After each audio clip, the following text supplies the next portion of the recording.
ஐநா சபையில் இலங்கை அதிபர் ராஜபக்சே வரும் 25ஆம் தேதி பங்கேற்று உரையாற்றுவதற்கு எதிர்ப்பு தெரிவித்து அன்றைய தினம் தமிழகத்தில் டெசோ அமைப்பு சார்பில் நடைபெறும் ஆர்ப்பாட்டத்தில் விடுதலை சிறுத்தைகள் மற்றும் திராவிடர் கழகத்தினர் கருப்பு சட்டை அணிந்து பங்கேற்பார்கள் என்று அறிவிக்கப்பட்டுள்ளது.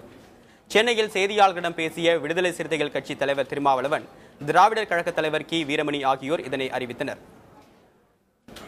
இந்த போராட்டத்தில் தமிழகம் முழுவதும் விடுதலை சிறுத்தைகள் பங்கேற்போம் என்று அறிவிக்கிறோம். தந்தை பெரியார் கண்ட கனவை நனவாக்குகிற வரையில், தமிழ் ஈழத்தை வென்றெடுக்கிற வரையில் தொடர்ந்து இணைந்து போராடுவோம் என்று இந்த நாளில் உறுதியேற்கிறோம்.